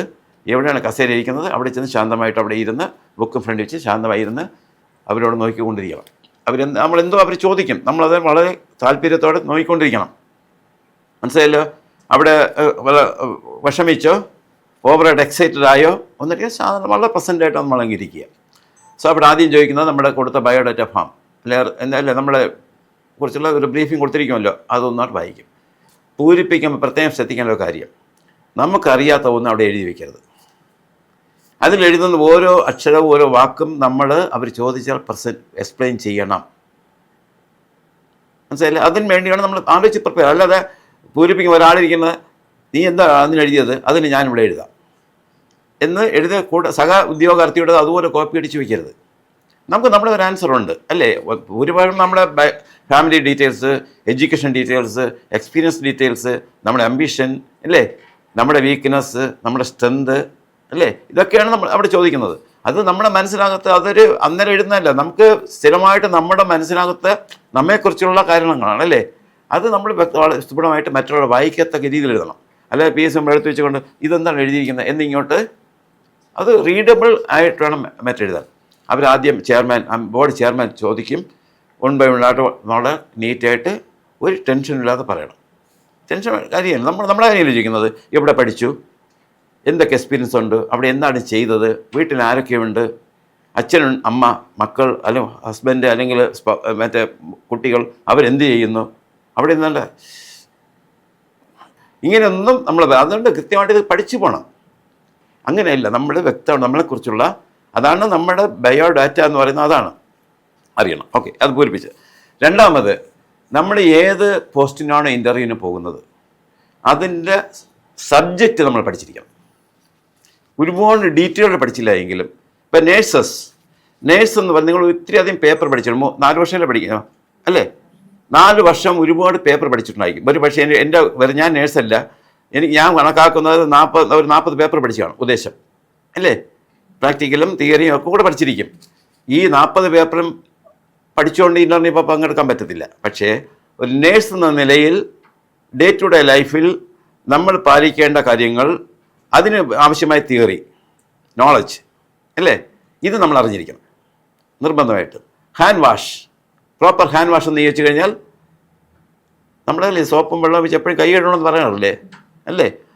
എങ്ങനെയാണ് പ്രോപ്പർ ഹാൻഡ്, അത് കഴിയിപ്പിക്കും അല്ലേ? ഇങ്ങനെ കഴുകി ഞാൻ നേഴ്സൊന്നുമില്ല കേട്ടോ, ഇതെല്ലാം വളരെ കൃത്യമായിട്ട് എക്സ്പെർട്ട് നോക്കിക്കൊണ്ടിരിക്കും. എന്ന് പറഞ്ഞാൽ നമ്മൾ എന്ത് പഠിക്കുന്നു അത് വളരെ ക്ലിയറായിട്ട് പഠിക്കണം. അതാണ് ഏറ്റവും പ്രധാനപ്പെട്ട കാര്യം. മനസ്സിലായല്ലോ? ഇത് നമ്മൾ കൃത്യമായി സബ്ജക്റ്റ് പഠിക്കണം. ഞാൻ ഇടയ്ക്ക് ഒരാളിനോട് ഒന്നൊരു ക്വസ്റ്റ്യനൊക്കെ ചോദിച്ചിട്ടുണ്ട്. എന്നാലും ഇപ്പം പറയണത് ശരിയല്ല, എന്നാലും പറയണോ വേണ്ട. അപ്പോൾ വരുമ്പോഴേക്കും ചോദിച്ച കാര്യം ആണ്, മുമ്പ് ചോദിച്ചതാണ്. ഒരു അച്ഛൻ ഒരു മനുഷ്യൻ വളരെ വേദനിച്ച് കിടന്ന് വിളിക്കുകയാണ്, നിങ്ങൾക്ക് ഡ്യൂട്ടിക്ക് പോകാൻ കഴിഞ്ഞു സമയം, അടുത്തയാൾ വന്നില്ല. ഇയാൾ ആ പേരെടുത്ത് കിടക്കാൻ, അങ്ങ് വീട്ടിൽ ഭാര്യയും ഹസ്ബൻഡും ഉണ്ട്, മക്കളും ഉണ്ട്. കാരണം ഡ്യൂട്ടി കഴിഞ്ഞിട്ടാണ് ഓടി അങ്ങെത്താൻ. പക്ഷെ അടുത്തയാൾ വന്നുമില്ല. അപ്പോൾ വിട്ടിട്ട് പോകാനും പറ്റുന്നില്ല, മറ്റയാൾ വന്നുമില്ല. ഈ അവസ്ഥ നിങ്ങൾ എന്ത് ചെയ്യും? നിങ്ങളുടെ ഉത്തരം എന്താണ്? അയാൾ പറഞ്ഞതന്നെ, ഞാൻ അടുത്തയാൾ ഏൽപ്പിച്ചാൽ അങ്ങ് വീട്ടിൽ പോകും. അടുത്ത വേറൊരു ആളിനെ വിളിച്ചിട്ട്, അപ്പം പിന്നെ ആ ഉത്തരത്തിന് പ്രസക്തി മനസ്സിലായില്ല. അപ്പോൾ നമ്മൾ സിമ്പതിയെന്നോ എമ്പതിയെന്നോ കരുണയെന്നോ എന്നൊക്കെ പറയുന്ന വാക്കിൻ്റെ അർത്ഥം അവിടെ ആയോ? അടുത്ത നേഴ്സ് വരാൻ താമസിച്ചത് ഈ രോഗിയുടെ പ്രശ്നമല്ല അല്ലേ? രോഗിയുടെ പ്രശ്നമാണോ? അല്ല. രോഗിക്ക് വേദന വന്ന രോഗിയുടെ കുഴപ്പം കൊണ്ടാണോ? അല്ല. അപ്പം അവിടെ നമ്മുടെ നേഴ്സ് എന്ന നിലയിൽ നമ്മുടെ മനസ്സ് തുറക്കുന്നത് അപ്പോഴാണ്. എന്താണ്? എൻ്റെ വീട്ടിലെ ഹസ്ബൻഡും മക്കളും സേഫായിട്ട് ഇരിപ്പുണ്ട്, അവർക്ക് എന്നെ കാണാനാണ് അത്യാവശ്യം. ഇവിടെ ഞാനിപ്പോൾ പോയാൽ ഈ രോഗിയുടെ അവസ്ഥ വളരെ ദയനീയമാണ്, ദയനീയമാണ്. അപ്പോഴത് എൻ്റെ ജോലി ഇവിടെ വേണം, അപ്പോൾ താമസം പ്രസൻസ് വേണം. ഇതൊരു സാധാരണ ഒരിക്കൽ ചോദിച്ച ചോദ്യത്തിന് കിട്ടിയ മറുപടിയും, പക്ഷേ ഞങ്ങൾ പിന്നെ ഡിസ്കസ് ചെയ്ത് നമുക്ക് കിട്ടിയ മറുപടി ഇതാണ്. മനസ്സിലായല്ലോ? അപ്പോൾ അത് കാര്യം. അപ്പോഴേ സബ്ജക്റ്റ് പഠിച്ചു പോകണം, അതെങ്ങനെ അപ്ലൈ എന്നുള്ളത് പഠിച്ചു പോകണം. പറയുന്നത് വളരെ ക്ലിയർ ആയിരിക്കണം, അതിനകത്ത് കൺഫ്യൂഷൻ വരരുത്. അതല്ലയോ ഇതല്ലയോ എന്നൊരു കൺഫ്യൂഷൻ അതിനകത്ത് ഉണ്ടാകും. എല്ലാ ചോദ്യം ഉത്തരം പറയാൻ ആർക്കും പറ്റില്ല. ഇപ്പം ഞാൻ എഞ്ചിനീയറിംഗ് കോളേജിലെ പ്രൊഫസറായിരുന്ന ആളാണ്. എന്നോട് എഞ്ചിനീയറിംഗ് സബ്ജക്റ്റ് ചോദിച്ചാൽ ഞാൻ എല്ലാം പറയില്ല. എനിക്ക് PhD ഉണ്ട്, പക്ഷെ എന്നെക്കാൾ നന്നായിട്ട് ഇപ്പോൾ ഞാൻ പഠിപ്പിച്ച കുട്ടി പറയും. ഞാൻ പറയാൻ പറ്റാത്ത ഉത്തരം ആ കുട്ടിയപ്പോൾ പറയാം. കാരണം ആ മേഖല അവൻ അപ്പോഴും നന്നായി എക്സ്പെർട്ടായിരിക്കും. ഞാൻ വർഷങ്ങൾക്ക് മുമ്പ് പഠിച്ചതാണ്. അപ്പം ചോദിക്കാം, PhD ഉള്ള സാറിന് എന്തുകൊണ്ട് പഠിപ്പിച്ച കുട്ടി പറഞ്ഞ ആൻസർ പറഞ്ഞുകൂടാന്ന് ചോദിക്കാം. അത് സാഹചര്യങ്ങൾ, അപ്പോഴത്തെ ഓർമ്മശക്തി, ഇതൊക്കെ സംഭവിക്കാം. അതുകൊണ്ട് ഇൻ്റർവ്യൂവിന് പോകുമ്പോഴും എല്ലാ ചോദ്യം ഉത്തരം പറയണമെന്ന് വാശി പിടിക്കേണ്ട അത്യാവശ്യമാണ്. അത് നടന്നു പോയില്ല എന്നെങ്കിൽ നമ്മൾ പെട്ടെന്ന് ഡൗൺ ആകാൻ പാടില്ല. അഥവാ ഓർമ്മ വന്നിട്ട് സാർ എനിക്ക് ഓർമ്മയില്ല, വിട്ടുപോയി, മറന്നുപോയി, അല്ലെങ്കിൽ ഞാൻ ആ ഭാഗം നോക്കിയില്ല. പക്ഷെ കള്ളം പറയരുത്, ഒരിക്കലും കള്ളം പറയാം. കാരണം ഞാനത് വായിച്ച് എന്താ പറയുക, വായിക്കാത്ത കാര്യം വായിച്ചെന്ന് പറയരുത്. അതാണ് നമ്മളെക്കാൾ ബുദ്ധിമാന്മാരാണ് അവിടെ ഇരിക്കുന്ന ബോർഡ് മെമ്പേഴ്സ് ആണെന്നുള്ളത് ചെറിയൊരു അറിവ് നമുക്കുണ്ടായാൽ ക്ലിയർ പറയാം. അവർക്കറിയാം ഇത് ശരി, ഇയാൾ പഠിച്ചില്ല, അല്ലെങ്കിൽ നോക്കിയിട്ടില്ല, സമയം കിട്ടിയിട്ടില്ല, അതൊക്കെ സ്വാഭാവികമായിട്ട് സംഭവിക്കാം. പിന്നെ നമ്മൾ എന്താണോ ആയിരുന്നത്, ചില ആൾക്കാരോട് വർക്ക് ചെയ്തിട്ടാണ് എന്ത് ചെയ്ത് ഇപ്പോൾ PSC പരീക്ഷ എഴുതി അടുത്ത് ഇൻ്റർവ്യൂവിന് പോകുന്നു. അപ്പോൾ ചോദിക്കും, നിങ്ങൾ കാലകാലം എന്ത് ചെയ്തു? അത് ഇന്ന ഹോസ്പിറ്റലിൽ ഇന്ന ഡിപ്പാർട്ട്മെൻറ്റിൽ ഇന്ന ജോലി ചെയ്തു. അപ്പോൾ ചോദിക്കുന്നത്, നിങ്ങൾ അവിടെ എന്താണ് ചെയ്തത്? അന്നേരം ഈ ഒരു ലേമാൻ പറയുന്നത് പോലെ പറയരുത്. ഞാൻ ഇപ്പോൾ ഒരാളോട് ചോദിച്ചു, ഇവിടെ എന്തോ ഇത് നേഴ്സ് വർക്ക് ചെയ്തു, എന്താണ് വർക്ക് ചെയ്ത് ചോദിച്ചപ്പോൾ അത് അങ്ങനെ ചെയ്യും, ഇങ്ങനെ ചെയ്യും, അങ്ങനെ ചെയ്യും, അതല്ല അവിടെ പ്രതീക്ഷിക്കുന്നത്. ഞാൻ കാൻഡിഡേറ്റ്, ഞാൻ ഇന്നലെ വരെ ഇന്ന ഹോസ്പിറ്റലിൽ നേഴ്സായി വർക്ക് ചെയ്തപ്പോൾ ഞാൻ അവിടെ എന്താണ് ഏത് പൊസിഷനിൽ എന്തൊക്കെ വർക്ക് അവിടെ ചെയ്തു, അതാണ് ചോദിക്കുന്നത്. നമ്മുടെ ഇൻവോൾവ്മെൻറ്റ് എത്രയും ഉണ്ടായിരുന്നു. ഇൻവോൾവ്മെൻറ്റ് ഉള്ളവരെ ഉത്തരം പറയാൻ പറ്റൂ അല്ലേ? നമ്മളൊരു ആക്ടിവിറ്റിയിൽ നമ്മൾ പൂർണ്ണമായി ബന്ധപ്പെട്ടാൽ മാത്രമേ നമുക്ക് അതിനെക്കുറിച്ച് പറയാൻ പറ്റും. അത് വ്യക്തമായി കോൺഫിഡൻ്റ് ആയിട്ട് പോകണം. തിരിച്ച് നമ്മൾ ഏത് പ്രത്യേക പോസ്റ്റിലേക്കാണ് ഇൻ്റർവ്യൂവിന് പോകുന്നത് അല്ലേ? ഇപ്പം നിങ്ങൾ ഗവൺമെൻറ് ഹോസ്പിറ്റലിൽ നേഴ്സായിട്ടാണ് പോകുന്നത്. നിങ്ങൾക്ക് നിയമനം കിട്ടിക്കഴിഞ്ഞില്ല, പക്ഷേ നിങ്ങൾ അറിഞ്ഞിരിക്കണം, ഇൻ കേസ് ജോലി കിട്ടിയാൽ ഞാൻ എന്തൊക്കെ ജോലിയാണ് ചെയ്യേണ്ടി വരുന്നത്, ഡ്യൂട്ടീസ്. ആ പ്രപ്പോസ്ഡ് പോസ്റ്റിൻ്റെ ഡ്യൂട്ടീസ് എന്തൊക്കെ ആയിരിക്കണം? അവിടെ ഗവൺമെൻറ് ഹോസ്പിറ്റലിൽ കിട്ടി അവിടെ എന്തൊക്കെയാണ് ജോലികൾ ഞാൻ ചെയ്യേണ്ടി വരുന്നത് ഡീറ്റെയിൽ നമുക്ക് അറിയാൻ പറ്റില്ല. പക്ഷേ ചില കാര്യങ്ങൾ നമ്മൾ ഒരു അന്വേഷണം നമ്മുടെ അവിടുത്തെ വർക്ക് ചെയ്യുന്ന നേഴ്സിനെ കുറിച്ച് ചോദിക്കും, ചേച്ചി അവിടെ ആൻറ്റി ഇവിടെ എന്താണ് ജോലി, നിങ്ങൾ നേഴ്സല്ലേ, നമുക്ക് എന്തൊക്കെയാണ് ജോലികൾ ചെയ്യുന്നത്, ഇപ്പോൾ എന്തൊക്കെ പുതിയ ടെക്നോളജി അവിടെയുണ്ട്, അവിടെ എന്തൊക്കെയാണ് കാര്യങ്ങൾ വരുന്നത് എന്നൊക്കെ നമുക്ക് ചോദിക്കാമല്ലോ. ചോദിക്കുന്ന ഒരു അരമണിക്കൂർ സംസാരിച്ചാൽ നമ്മുടെ ഒരു 10 മണിക്കൂർ വായിക്കുന്നതിൻ്റെ ഗുണം നോക്കി ചെയ്യും. കേട്ടല്ലോ, ശരി. പിന്നെ നോളജ് അപ്ഡേറ്റ് ചെയ്യണം എപ്പോഴും. നമ്മളിപ്പോൾ ഇവിടെ നിങ്ങൾ മുമ്പ് നേരത്തെ ഇൻ്റർവ്യൂ പറഞ്ഞതാണ്, പത്രം വായിക്കുമോ? വായിക്കും. യൂട്യൂബ് ഉണ്ട്, പിന്നെ ഫേസ്ബുക്ക് ഉണ്ട്, ഇതെല്ലാം പക്ഷേ പത്രം എന്ന് പറയുന്നത് is a treasure of general knowledge. Update ഓരോ ദിവസവും. ചിലപ്പോൾ നിങ്ങൾ ഇന്നലെ പോണ ദിവസമായിരിക്കും എവിടെയെങ്കിലും ഒരിടത്ത് പകർച്ചവ്യാധി പിടിച്ചത്. ചോദിക്കും, ഇന്ന് എവിടെയെങ്കിലും കമ്മ്യൂണിക്കബിൾ ഡിസീസ് ഉണ്ടോ? അല്ല സാറേ, ഞാൻ പത്രം വായിക്കാറില്ല, ഈ സമയം കിട്ടാറില്ല, കുഞ്ഞിനെ നോക്കാറുള്ള സമയം കിട്ടാറില്ല. ഇതൊന്നും അവിടുത്തെ ആൻസർ അല്ല. എന്ന് പറഞ്ഞാൽ നമ്മൾ എല്ലാ ദിവസവും എണീറ്റാൽ പത്രം പ്രത്യേകിച്ച് നിങ്ങളുടെ മേഖലയിലുള്ള വാർത്തയെങ്കിലും വായിച്ചിരിക്കണം. ഇതൊക്കെ ഞാൻ പറയും ഇൻ്റർവ്യൂവിന് പോസിറ്റീവ് ആറ്റിറ്റ്യൂഡാണ്. കാരണം ഇൻ്റർവ്യൂവിന് 1 മാർക്ക് കൂടുതൽ കിട്ടിയാൽ നിങ്ങളുടെ റാങ്ക് ലിസ്റ്റ് നിങ്ങളുടെ പേര് ഒരു 30, 40, 50 മുകളിൽ വരും. മനസ്സിലായില്ലേ? അത് അവിടെ വരും. അതുകൊണ്ട് ഇൻ്റർവ്യൂവിന് പോകുന്ന സന്ദർഭത്തിൽ ടെൻഷൻ വേണ്ട. ഫ്രണ്ട്ലി ടോക്ക് പോലെയാണ് നമ്മൾ സംസാരിക്കുന്നത്. ആ ഒരു എടുക്കണം. ഫ്രണ്ട്ലി ടോക്കാണ്. കാരണം നമ്മൾക്ക് ഉത്തരം പറയാൻ പറ്റാത്ത ചോദ്യങ്ങൾ അവർ ചോദിക്കില്ല. അഥവാ ചോദിച്ചാൽ അറിയില്ലെങ്കിൽ സാർ എനിക്കിത് അറിയില്ല എന്ന് പറയണം. സാർ ഇതെനിക്ക് അറിയില്ല എന്ന് പറഞ്ഞാൽ അത് നിങ്ങളുടെ മൈനസ് മാർക്കല്ല. നിങ്ങൾക്കത് ശരി അറിഞ്ഞോളാം എന്ന് പറഞ്ഞു, വെറുതെ ഇട്ട് അങ്ങോട്ടും ഇങ്ങോട്ടും ഇങ്ങനെ ഓടിക്കൊണ്ട് കളിച്ചില്ല. ശരി, ഓർമ്മ ഞാൻ ചിലപ്പോൾ നിങ്ങൾ ഒന്നാ പഠിച്ചോട്ട് പോകും. അവിടെ ചെല്ലുമ്പോഴേക്കും പെട്ടെന്ന് മറന്നുപോയി. സാർ നല്ല ഓർമ്മ സാർ, ഈ ടെൻഷനിൽ മറന്നുപോയി സാർ, ഞാൻ ആലോചിച്ച് ഓർക്കുമ്പോൾ ഞാൻ സാർ പെർമിറ്റ് പിന്നെ പറഞ്ഞുതരാം എന്ന് പറയുമ്പോൾ അതവർക്ക് മനസ്സിലാവും. ഇത് പ്രധാനമായിട്ട് കാര്യങ്ങളാണ്. പിന്നെ ഇൻ്റർവ്യൂ എല്ലാം കഴിഞ്ഞു. ചെയർമാൻ ചോദിക്കും, രണ്ടാമത്തെ മെമ്പർ ചോദിക്കും, എക്സ്പെർട്ട് ചോദിക്കും, ഡിപ്പാർട്ട്മെൻറ്റ് നോമിനി ചോദിക്കും. ഇങ്ങനെ സർക്കിൾ കഴിഞ്ഞ് അവസാനം ചെയർമാൻ്റെ അടുത്തേക്ക് വരും, ബോർഡ് ചെയർമാൻ്റെ അടുത്ത് വരും. വന്നിട്ട് അവസാനം എല്ലാം കൂടെ കഴിഞ്ഞിട്ട് നിങ്ങൾ എന്ത് ചെയ്യും, എല്ലാം പറഞ്ഞ് സമ്മപ്പ് ചെയ്തിട്ട് ഓക്കെ കഴിഞ്ഞു എന്ന് പറയുമ്പോഴേക്കും എന്ത് ചെയ്യും, കർത്താവ് ശ്വാസം കിട്ടി എന്ന് പറഞ്ഞിട്ട് ബുക്കെടുത്ത് ഒറ്റ ഓട്ടം ഓടും അല്ലേ? അപ്പോഴെന്താണ് ചെയ്യേണ്ടത്? സാർ താങ്ക് യു സാർ എന്ന് പറഞ്ഞാൽ പതുക്കെ ഒന്ന് എണീറ്റ് താങ്ക്സ് പറഞ്ഞിട്ട് എന്ത് ചെയ്യണം, ബുക്ക് എടുക്കണം, സാവധാനം നടന്നു വന്ന പോലെ തിരിച്ച് സാവധാനം ഇറങ്ങി പോകണം. വാതിൽ അടച്ചിട്ട് പോയിട്ട് ഒരു പോക്കുണ്ടല്ലോ, അടച്ചിട്ട് പോകരുത്, ശാന്ത പോകുക. ഇത് വാതിൽ തുറക്കുന്നത് മുതൽ തിരിച്ചിറങ്ങി വാതിൽ അടയ്ക്കുന്നത് വരെ നമ്മുടെ മൂവ്മെൻ്റ് ശ്രദ്ധിക്കും. മനസ്സിലായില്ല? പിന്നെ PSC ഇൻ്റർവ്യൂവിന് പോകുമ്പോൾ ആരും മനഃപൂർവ്വമായിട്ട് ദ്രോഹിക്കില്ല. നിങ്ങൾ ആദ്യം ശ്രദ്ധിക്കണം, നമ്മുടെ കയ്യിരിപ്പ് കൊണ്ട് മാത്രമേ ചിലപ്പോൾ എന്തെങ്കിലും സംഭവിക്കൂ. നമ്മുടെ കയ്യിൽ പെർഫോമൻസ് കൊണ്ടാണ് സംഭവിക്കുന്നത്. അറിയാവുന്ന കാര്യം പറയാതിരിക്കുക, അലക്ഷ്യമായി ഫോം പൂരിപ്പിക്കുക, അലക്ഷ്യമായി ആൻസർ പറയുക, പിന്നെ ഈ അനാവശ്യമായ ഈ സിഗ്നലുണ്ടല്ലോ, മുഖത്തൊക്കെ കാണിക്കുക. വീട്ടിൽ ക്ലാസ് മുറി ഇരിക്കുമ്പോൾ നമ്മളങ്ങനെ കാണിക്കും. അതൊന്നും കാണിക്കാതെ ഇരുന്ന് കഴിഞ്ഞാൽ സ്വാഭാവികമായിട്ടും 2 ഉത്തരം തെറ്റിപ്പോയാലും നമ്മുടെ മാർക്കിൽ കാര്യമായ കുറവൊന്നും വരൂല.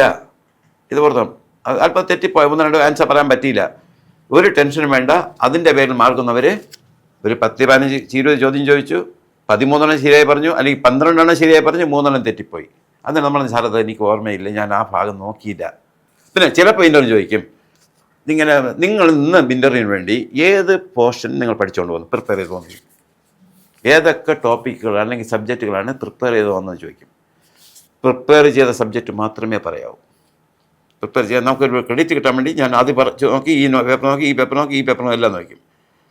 അവിടെ ഇരിക്കുന്ന ആർക്കെങ്കിലും ഈ പേപ്പറുകൾക്ക് അറിയാമെങ്കിൽ അവരതിനൊന്നും ചോദിക്കും. നമ്മുടെ ഭാഗ്യക്കേടിനെ നമ്മൾ നന്നായിട്ട് വായിക്കാത്ത പേപ്പറായിരിക്കും പറഞ്ഞത്. അതോടെ പ്രശ്നം എന്താ ചെയ്യുമ്പോൾ ഒരു തീരുമാനം, ആ വിഷയത്തിലൊരു തീരുമാനം ആകും. അതുകൊണ്ട് നിങ്ങൾ പേപ്പർ നോക്കണം, പഠിച്ച പേപ്പർ, പ്രിപ്പയർ ചെയ്ത പേപ്പർ അതുപോലെ പറഞ്ഞാൽ ബ്ലാക്ക് ആൻഡ് വൈറ്റ് ആണെങ്കിൽ പറയണം, ഫ്രീ ആയിട്ടങ്ങ് പറയണം, സാർ ഇന്ന പേപ്പർ. പക്ഷെ അത് ചോദിച്ചാൽ നമുക്ക് കൃത്യമാണ് നമ്മളത് ആൻസർ പറയണം. അതിനാൽ നന്നായിട്ട് വായിക്കണം, അതിനകത്ത് നമുക്കൊരു ആശയം ഉണ്ടാക്കണം വേണം. പിന്നെ ഇതിനെ കുറച്ചൊന്ന് വായിച്ചിരുന്നാൽ മാത്രമേ ഇൻ്റർവ്യൂ തരുമ്പോഴേക്കൊരു നമുക്കൊരു ടെൻഷൻ ഫ്രീ സിറ്റുവേഷൻ കോൺഫിഡൻസ് കിട്ടും. നമ്മളൊന്നും വായിക്കാതെ അത് കേട്ട് ഇങ്ങനെ പോയി കഴിഞ്ഞാൽ ഓട്ടോമാറ്റിക്കലായിട്ട് നമുക്കൊരു ടെൻഷൻ ഉണ്ടാവും അല്ലേ? പക്ഷെ എന്തെങ്കിലും വായിച്ച് കേട്ട് പഠിച്ചു പോയാൽ എന്ത് ചെയ്യും? പ്രിപ്പയർ ചെയ്തൊക്കെ പോയി കഴിഞ്ഞാൽ നമുക്കൊരു ടെൻഷൻ ഉണ്ടാവില്ല. അത് ഇവിടെ നിന്ന് അവിടെ നിന്ന് ചോദിച്ചാലും പറയാം, ഇവിടെ നിന്ന് ചോദിച്ചാലും പറയാം, ഇങ്ങനെ ചോദിച്ചാലും പറയാം. ഇത് കൃത്യമായിട്ട് കേട്ടോ. ഇതാണ് ഞാൻ പറഞ്ഞ പ്രധാനപ്പെട്ട കാര്യങ്ങൾ. ഇനി നിങ്ങൾക്ക് പിന്നെ ആപ്ലിക്കേഷൻ ഇത് ബയോഡാറ്റ പൂരിപ്പിക്കുമ്പോൾ അത് പ്രധാനപ്പെട്ട ഒരു ഇഷ്യൂ ആണ്. പലരും ബയോഡാറ്റ പൂരിപ്പിക്കുമ്പോൾ എന്നെ എഴുതും. എന്നയുടെ ഫുൾ ഫോം എന്താണ്? Not applicable. അതിൻ്റെ അർത്ഥം എന്താണ് മലയാളത്തിൽ? മലയാളത്തിൽ അർത്ഥം എന്താണ്? നോട്ട് ആപ്ലിക്കബിൾ, ബാധകമല്ല. ഇതിന് സിമിലർ അർത്ഥം വരുന്ന നിങ്ങൾ അനുസരിക്കുന്ന വാക്കുകൾ ഏതൊക്കെയാണ്? നോ, നിൽ, അല്ലേ? ഇങ്ങനെയൊക്കെ ചില വാക്കുകൾ നമ്മൾ ഉപയോഗിക്കാറുണ്ടല്ലോ. ഇതൊക്കെ എവിടെ ഏത് വാക്ക് ഉപയോഗിക്കണം? ഞാൻ ഒരു ഒന്ന് രണ്ട് ഇത് കോളം പറയാം. Do you have any job work experience? Do you have any work experience? അല്ലേ? അതിന് പ്രീവിയസ് എക്സ്പീരിയൻസ് എന്ന് ചോദിച്ചാൽ എനിക്ക് എക്സ്പീരിയൻസ് ഇല്ല. ഞാൻ ഇതെങ്ങനെ എഴുതും? നോ എന്നെഴുതും. അടുത്ത എക്സ്പീരിയൻസ് ഉണ്ടെന്ന് വിചാരിക്കുക, എന്തെഴുതും? യെസ്. അപ്പോൾ രണ്ടാമത് ചോദ്യം. അപ്പോൾ ചോദ്യം ഇതാണ്, do you have any previous experience? Second, if so give details. അതാണ് സെക്കൻഡ് പാർട്ട്. ഇതാണ് ഇടതുവശത്തെ പോർഷൻ. വലതുവശം നിങ്ങൾ എഴുതുന്നു. ആദ്യത്തെ ക്വസ്റ്റ്യൻ ആൻസർ എഴുതുന്നു, do you have any work experience? Yes എന്നെഴുതി. അപ്പോൾ രണ്ടാമത് ഇഫ് സോ ഗീവ് ഡീറ്റെയിൽസ്. അപ്പോൾ എന്തെഴുതും? ഡെസിഗ്നേഷൻ എഴുതും, എക്സ്പീരിയൻസ് എന്ന് പറയും, സാലറി ഉണ്ടെങ്കിൽ സാലറി എഴുതും, മറ്റെന്തെങ്കിലും ഉണ്ടെങ്കിൽ സ്ഥാപനത്തിൻ്റെ പേര്, അങ്ങനെ എന്തൊക്കെ നമ്മൾ എഴുതും. ഇതേ ക്വസ്റ്റ്യൻ തന്നെ രണ്ടാമത്, do you have any previous experience? ഉത്തരം no. If so give details എന്തെഴുതും? ഇഫ് സോ ഗീവ് ഡീറ്റെയിൽസ് എന്ന് ചോദിച്ചെന്ന് പറയും നോട്ട് ആപ്ലിക്കബിൾ. എന്താണ് ജോലിയില്ലാത്ത ആളിന് പിന്നെ ഡീറ്റെയിൽസ് എഴുതാൻ പറ്റും? അത് ബാധകമല്ല. ഇവിടെ പലരും എഴുതുന്നത് എന്താണെന്ന് അറിയാമോ? എന്താണ്? Do you have any previous experience എന്ന് ചോദിച്ചാൽ not applicable. Achievements in sports not applicable. അതിൻ്റെ അർത്ഥം എന്താണ്? അച്ചീവ്മെൻറ്റ്സ് ഇൻ സ്പോർട്സ് എന്ന് പറഞ്ഞാൽ എനിക്ക് ബാധകമല്ല എന്ന് പറഞ്ഞാൽ എന്നെപ്പോലത്തെ ആൾക്കാരെ സ്പോർട്സിന് എടുക്കാൻ പാടില്ല എന്നാണ് പറഞ്ഞിരിക്കുന്നത്. ഓടാൻ പാടില്ല, ചാടാൻ പാടില്ല എന്നാൽ എനിക്ക് ബാധകമല്ല, അല്ലേ? മറ്റേത് ആർ യു മാരീഡ് എന്ന് ചോദിച്ചാൽ എന്താ പറയും? No. Name of your spouse എന്തെഴുതും? യെസ് എന്നെഴുതുമോ? Not applicable. Are you married? Yes. Name of your spouse പേരെഴുതും. അപ്പോഴേ നോട്ട് ആപ്ലിക്കബിൾ സാധാരണ രീതിയിൽ ഫസ്റ്റ് ആൻസറായിട്ട് വരില്ല. പിന്നെ ഒരു കാലം പോലും ഇങ്ങനെ വരച്ചു വിടരുത്. PSCയുടെ ബയോഡാറ്റ ഫോം ഫില്ലപ്പ് ചെയ്യുമ്പോൾ ഒരു കോളത്തിന് ചോദ്യത്തിന് ഒരു ഉത്തരം എഴുതിയിരിക്കണം.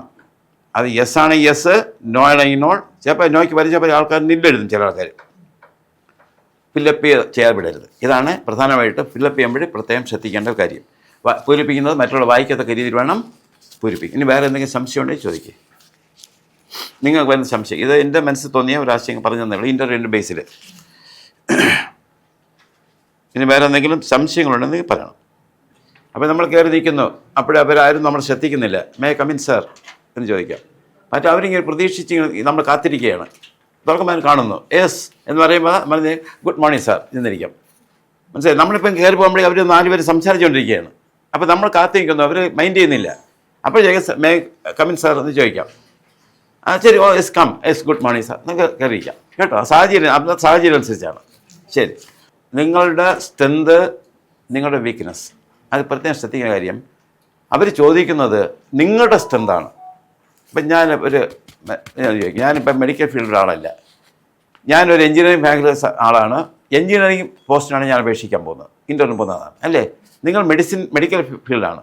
അപ്പം നിങ്ങൾ മെഡിക്കൽ ഫീൽഡിൽ നിങ്ങളുടെ സ്ട്രെങ്ത്, നിങ്ങൾ ഈ വേറൊരു പോസ്റ്റിന് അപേക്ഷിക്കാൻ പോകില്ലല്ലോ. പിന്നെ പൊതുവായി നിങ്ങൾ വ്യക്തിപരമായ ചില സ്ട്രെങ്ത് കാണും, നിങ്ങൾക്ക് ചില വീക്ക്നെസ് കാണും.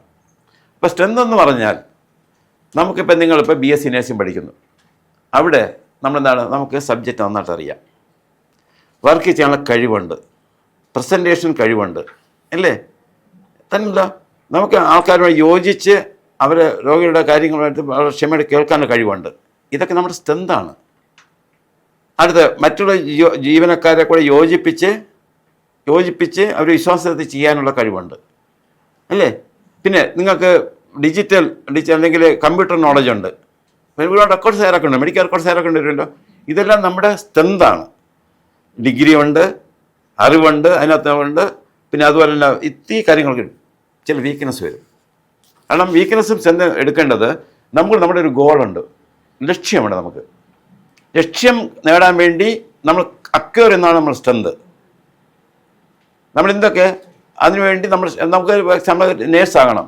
നേഴ്സാകാൻ വേണ്ടി നമ്മൾ എന്തൊക്കെ നമ്മൾ ചെയ്യുന്നു അതൊക്കെ നമ്മൾ സ്ട്രെങ്താണ്, നേടിയെടുക്കുന്നതെല്ലാം അല്ലേ.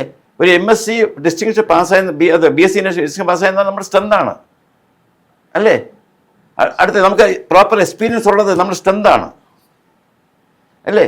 തിരിച്ച് മറ്റുള്ളവർക്ക് വേണ്ടി മറ്റുള്ളവർ കാണാൻ അവർക്ക് പ്രോപ്പർ ട്രീറ്റ്മെൻറ്റ് കൊടുക്കാൻ പറ്റുന്നത് നമ്മുടെ സ്ട്രെങ്താണ് ഇല്ലേ. അടുത്ത് ഇതെല്ലാം റെക്കോർഡ്സ് കീപ്പ് ചെയ്യാൻ വേണ്ടി നമുക്ക് എന്താ പറയുക സോഫ്റ്റ്വെയർ എക്സ്പീരിയൻസ് ഉള്ളത് നമ്മുടെ സ്ട്രെങ്താണ് അല്ലേ. അത് വേറെ അവകാശപ്പെടാൻ പറ്റില്ല. വീക്ക്നെസ് എന്താണ്? ഈ ലക്ഷ്യം നേടിയെടുക്കാൻ വേണ്ടി ഇതൊക്കെ ഉണ്ടെങ്കിലും ചില കുറവുകൾ നമുക്കുണ്ട്. ഒരു പക്ഷേ നമ്മുടെ കമ്മ്യൂണിക്കേഷൻ സ്കില്ലായിരിക്കും.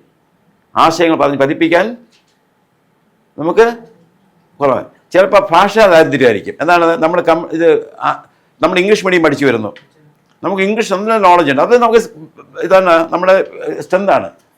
ഫ്ലുവൻസി ഇൻ ഇംഗ്ലീഷ് നമ്മുടെ സ്ട്രെങ്താണ്, അത് മറ്റാർ നേടി നമ്മളെടുത്ത്. പക്ഷേ ഒരു എന്താ പറയുക നാട്ടിൻ പ്രദേശത്ത് പോയി വർക്ക് ചെയ്യുമ്പോൾ അവിടെ മലയാളികൾ അല്ലെങ്കിൽ പാവപ്പെട്ട വിദ്യാഭ്യാസം കുറഞ്ഞവരല്ലേ, അവർക്ക് നമ്മൾ ഇത് ചെയ്തു കൊടുക്കാൻ, അതായത് ഒരു പക്ഷേ കമ്മ്യൂണിക്കേഷൻ അവിടെ വരുമ്പോഴേക്കും ചെറിയൊരു വീക്ക്നെസ്. പക്ഷേ അത് ഈ വീക്ക്നെസ് നമുക്ക് ഇമ്പ്രൂവ് ചെയ്യാൻ പറ്റും. വീക്ക്നെസ് സ്ഥിരമായ വീക്ക്നെസ് അല്ല, തിരിച്ച് സോഫ്റ്റ്വെയർ എക്സ്പീരിയൻസ് നമുക്ക് കുറവാണ്. വീക്ക് നമുക്ക് എന്ത് ചെയ്യാം, സ്ട്രെങ്തൻ ചെയ്യാൻ പറ്റും. അപ്പം അങ്ങനെ നമുക്ക് വ്യക്തിപരമായി ഉള്ള കുറവുകൾ നമുക്ക് ബോധ്യപ്പെടുന്നതാണ് നമ്മുടെ വീക്ക്നെസ് ബോധ്യപ്പെടുമ്പോൾ നമ്മൾ എന്ത് ചെയ്യും, അതിനെ പരിഹരിച്ച് അത് നമ്മൾ സ്ട്രെങ്തായിട്ട് മാറ്റാൻ ശ്രമിക്കും. നിങ്ങൾ SWOT അനാലിസിസ് കേട്ടുള്ള SWOT SWOT അല്ലേ. ഇത് ഒന്നൊരു സ്ട്രെങ്ത്, അത് വീക്ക്നെസ്, മറ്റൊന്ന് ഓപ്പർച്യൂണിറ്റീസ്, മറ്റൊന്ന് ത്രെഡ്സ്, അത് വേറെ കാര്യം. ഇത് രണ്ടും നമുക്ക് നോക്കാം. നമ്മൾ തീരുമാനിച്ചെടുക്കണം. നമ്മൾ ഇപ്പോൾ ആസ് ഇറ്റ് ഈസ് നമുക്ക് എന്തൊക്കെ കഴിവുകൾ ഉണ്ട്, നമുക്കുണ്ടെന്ന് പറയാണ്ട് എന്തൊക്കെയുണ്ട്, നമുക്ക് കുറവ് എന്ന് പറയുന്നത് എന്തൊക്കെയുണ്ട്. ആ കുറവുകൾ പിന്നെ ഇത് എന്നാണ് ഭാഷ കുറവുകൾ നിറവുകളാക്കാൻ വേണ്ടി നമ്മൾ എന്ത് ചെയ്യും, മനഃപൂർവ്വമായി പ്രാക്ടീസ് ചെയ്യും. കുറവിനെ വീക്ക്നെസ്സിനെ സ്ട്രെങ്താക്കണം. മനസ്സിലായില്ല? ശരി. വേറെ ചിലപ്പോൾ ഹോം മേക്കർ എന്ന് എഴുതും, പിന്നെ ഇതൊക്കെ എഴുതും. പിന്നെ ഹോബി ഇതിനിടയ്ക്ക് ഒരാൾ എഴുതി ഹോബീസ് കുക്കിംഗ് എന്ന് എഴുതി. പക്ഷേ അതൊക്കെ വെറുതെ എഴുതുമ്പോഴേ ഡിഷിൻ്റെ പേരും അത് പ്രിപ്പറേഷൻ പറഞ്ഞു കൊടുക്കാനും പഠിച്ചുകൊള്ളണം. ഞാൻ ഒരിക്കൽ എൻ്റെ ഒരു ഹണി എക്സ്പീരിയൻസ് പറയാം. വലിയ കാര്യമായിട്ട് തോന്നുന്നു, സാറ് ഞാൻ വലിയ കുക്കിംഗ് ആണെന്ന് പറഞ്ഞു. അപ്പം ഞാൻ ചോദിച്ച് 1 ലിറ്റർ പാലിൽ എത്ര ചായ ഉണ്ടാക്കാം? ഞങ്ങൾ എത്ര പേര് ഒരു ഗസ്റ്റ് നിങ്ങൾ വീട്ടിൽ വരുന്നു, 1 ലിറ്റർ പാലിൽ എത്ര ചായ ഉണ്ടാക്കാം? സാർ 4 ചായ ഉണ്ടാക്കാം. അപ്പം ഞാൻ പറഞ്ഞു 1 ലിറ്റർ പാലിൽ എത്ര ഗ്ലാസ് പാലെന്ന് അറിയാമോ ചോദിച്ചു. ഇങ്ങനെ ഞാൻ പറഞ്ഞ് എൻ്റെ കണക്കനുസരിച്ചാണെങ്കിൽ സാധാരണ ചായ കൂടിയ ഗ്ലാസ്സിൽ ഒരു 5 ഗ്ലാസ് പാല് വരും, 200 ml വെച്ച് 5 ഗ്ലാസ് പാല് വരും. അപ്പോൾ 1 ലിറ്റർ പാലിൽ എത്ര ചായ ഉണ്ടാക്കും? ഉടനെ സാറ് 10 ഉണ്ടാക്കാം. വെറുതെ ഇങ്ങനെ അടിക്കുക. മനസ്സിലായല്ലോ? നമ്മൾ എന്ത് പറഞ്ഞാലും അറിയാവുന്ന മാത്രമേ പറയാവൂ. നമുക്ക് ജാട കാണിക്കാൻ വേണ്ടി, ഞാനിതൊക്കെ ചെയ്യുന്നത് കാണിക്കാൻ വേണ്ടി എൻ്റെ ബോഡി പോയൊന്നും ചെയ്യരുത്. ഞാൻ PSC മെമ്പർ ആണെങ്കിൽ ഞാൻ PSC മെമ്പർ സമയത്ത് ഞാൻ പഠിച്ചിട്ടേ പോകും. ഞാൻ അതിനുവേണ്ടി ഇൻ്റർവ്യൂവിന് മുമ്പ് ഞാൻ പഠിച്ചിട്ട് വേണമെന്ന് അവിടെ ചെന്ന് എന്തെങ്കിലുമൊക്കെ മേഖലയിൽ ഞാൻ ഡോക്ടർമാർ ഇന്ന നടത്തിയിട്ടുണ്ട്, നഴ്സസ് നടത്തിയിട്ടുണ്ട്, ടീച്ചേഴ്സ് നടത്തിയിട്ടുണ്ട്, എൻജിനീയേഴ്സ് നടത്തിയിട്ടുണ്ട്, പിന്നെ ആയുർവേദ എല്ലാം നടത്തിയിട്ടുണ്ട്.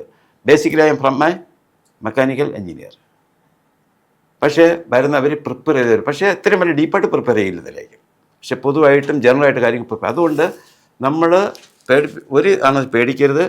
നമ്മൾ പഠിച്ചു പോവുക, അറിയാമെന്ന് പറയുക, അറിഞ്ഞ കാര്യങ്ങളൊന്നും എഴുതി പറഞ്ഞ് തിരുത്താനായിട്ട് പോകരുത്. ഇൻ്റർവ്യൂ ഇടുന്ന ഒരു മാർഗം എന്ന് പറയുന്നത് is A valuable one. Return പരീക്ഷയിൽ മാർക്ക് പ്ലസ് ഇൻ്റർവ്യൂ മാർക്കാണ്. അത് പെർഫോമൻസ് പോലെ ഇരിക്കും. നന്നായിട്ട് പെർഫോം ചെയ്യാൻ പറ്റും. നന്ന് പ്രിപ്പയർ ചെയ്ത് എല്ലാം ഒന്ന് ശരി ഇന്നതൊക്കെ അഴിച്ച് പോയാൽ ചെയ്യാൻ പറ്റും. അത് ചെയ്യാം. പിന്നെ ഇത് പറഞ്ഞ എൻ്റെ വെള്ളത്ത ഒരു കാര്യം പറയാം. ഇവിടെ നിങ്ങൾ പലരും PSC പരീക്ഷ എഴുതി അല്ലേ, ഒബ്ജക്റ്റീവ് ടൈപ്പാണ്. ഞാൻ ഒരാളുടെ ചോദിച്ചു എത്ര മാർക്കുണ്ട്? 40 മാർക്ക് പ്രതീക്ഷിക്കാം. എത്ര ശരിയായിട്ട് എഴുതി കാണും? ഒരു 48 ശരിയായി കാണും. എത്ര തെറ്റെഴുതി കാണും? ഒരു 20 തെറ്റെഴുതി കാണും. തെറ്റ് മീൻസ് ശരിയെന്ന് വിശ്വാസമില്ലാത്ത എഴുതി. പക്ഷേ നിങ്ങളുടെ ഫീച്ചർ സംബന്ധിച്ച് ശ്രദ്ധിക്കേണ്ടത്, അദ്ദേഹം 48 നന്നായിട്ട് എഴുതി, 20 നമ്മൾ ദൈവം പാതി ഞാൻ പാതി എന്ന രീതിയിൽ ആണ് ഭാഷ പറഞ്ഞ് എഴുതി. സന്തോഷം. എത്ര മാർക്ക് കുറഞ്ഞു? 0.3 മാർക്കാണ്, 3 മാർക്കാണ് ഒരു തെറ്റിന് മൈനസ്. 20-ന് എത്രയായി? 20-ന് എത്രയായി? 21 7. 20 ആകുമ്പോൾ 6.66. ഇപ്പോൾ 48-ൽ 6.6 കുറഞ്ഞപ്പോൾ എന്ത് ചെയ്തു? നേരെ താഴെ വന്നു. പക്ഷെ അത് എഴുതാറുണ്ടെങ്കിലോ 48 നിൽക്കുമായിരുന്നു. ഒരു പക്ഷേ നമ്മൾ ഉദ്ദേശിച്ചതിനേക്കാളും ഒരു 50, 60, 70 മുകളിൽ റാങ്ക് വരുമായിരുന്നു. അതുകൊണ്ട് ഈ PSC പരീക്ഷ, അടുത്ത PSC പരീക്ഷ ആയാലും നമുക്ക് എഴുതാൻ പറ്റും മാത്രമേ നമുക്ക് 50 എഴുതാൻ പറ്റും. 50 എഴുതിയാൽ മതി. അതിനപ്പുറത്ത് എഴുതരുത്. ശരിയാണെങ്കിൽ ചിലപ്പോൾ കിട്ടുമായിരിക്കാം. തെറ്റെന്ന് സംശയം ഉണ്ടെങ്കിൽ എഴുതരുത്. അത് മാക്സിമം നന്നായിട്ട് പരീക്ഷ എഴുതുക കേട്ടോ. ഇത് പ്രത്യേകം പറഞ്ഞാൽ മൈനസ് മാർക്കുള്ള സ്ഥലങ്ങളിൽ ഒരിക്കലും തെറ്റെന്ന് തോന്നുന്ന ആൻസറൊന്നും എഴുതരുത്. ഓക്കെ അല്ലേ? എങ്ങനെയാണ് ഇൻ്റർവ്യൂ, എന്തൊക്കെയാണ് നമ്മൾ തയ്യാറാകേണ്ടതെന്ന് കിട്ടിയിട്ടുണ്ടാവും. സോ ഇപ്പം ഏകദേശം ഒരു കോൺഫിഡൻ്റ് ആയല്ലോ അല്ലേ? അപ്പോൾ നന്നായിട്ട് ഇനി നമ്മുടെ ഭാഗമൊക്കെ ഏകദേശം കംപ്ലീറ്റ് ആവുകയാണ്. ഇനി നിങ്ങൾ സ്വന്തമായിട്ട് തന്നെ ബയോഡേറ്റ ഫില്ല് ചെയ്യുന്ന കാര്യം നോക്കുക, നന്നായിട്ട് ഫില്ല് ചെയ്യുക. പിന്നെ പോകുമ്പോൾ ഇൻ്റർവ്യൂവിന് ഏതൊക്കെ ക്വസ്റ്റ്യൻസ് നമ്മൾ CV വെച്ച് തന്നെ നിങ്ങൾ നോക്കിയാൽ മതി. ഒന്ന് ഒരു കാമായിട്ട് ഒരു ഓപ്പൺ മൈൻഡായിട്ട് ഇരുന്നിട്ട് CV വായിക്കുമ്പോൾ തന്നെ നമുക്ക് കിട്ടും നമ്മൾ ഏരിയ ഓഫ് വർക്ക് ഏതാണ്, അതിൽ നിന്നൊക്കെ അങ്ങനെയൊക്കെ ക്വസ്റ്റ്യൻസ് ആയിരിക്കും എന്നുള്ളതൊക്കെ ഒരു ഐഡിയ കിട്ടും. സോ അങ്ങനെ സ്വന്തമായിട്ട് പ്രിപ്പയർ ചെയ്യുക. പിന്നെ ഒരു സെൽഫ് ഇൻട്രൊഡക്ഷൻ സ്വന്തമായിട്ട് തന്നെ പറഞ്ഞ് ഒന്ന് ശീലിക്കുക.